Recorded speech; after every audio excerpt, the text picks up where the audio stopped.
A voceira do Goberno local de Pontevedra foi a encargada de defender a legalidade da casa do alcalde da cidade. O xornal ABC publica hoxe que a vivenda do rexedor, que se rematou de construir no ano 98, estivo 22 anos sen licencia de primeira ocupación.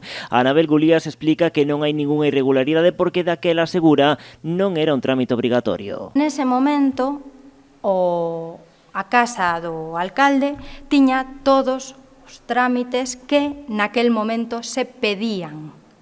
Tiña todos os trámites que naquel momento se pedían. As licencias de primeira ocupación non se pedían ata fai pouco, ata que cambiou a lei. No momento que cambia a lei, pois é cando se volven a solicitar. E a lei cambiou no ano 2002, pero non foi ata o ano pasado cando o rexedor tramita esa licenza coincidindo cunhas obras na casa. Hai un cambio normativo e para facer obras, efectivamente, se exixe unha serie de tramitación administrativa maiores. Entonces, unha vez que el pois se decata no ano 20 que había unha serie de documentos que quedaran máis alá, pois o que fai é actualizalo, non?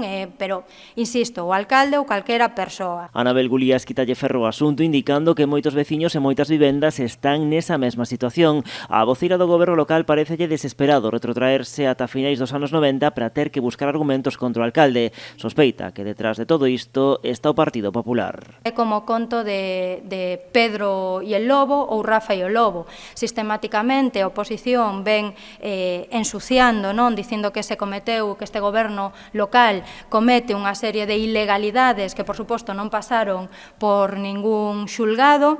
Pouco despois de facerse pública a novo, o líder dos populares pontevedreses publicaba un chío pedindo explicacións ao propio alcalde. Rafa Domínguez avanza tamén que mañá vai pedir información na Comisión de Urbanismo. Penso que o máximo responsable de Pontevedra e o máximo responsable do que o urbanismo de Pontevedra ten que explicarlle aos pontevedreses por que incumpriu esta norma. E mañán na Comisión de Urbanismo vamos preguntar, vamos inquirir os técnicos como foi o procedimento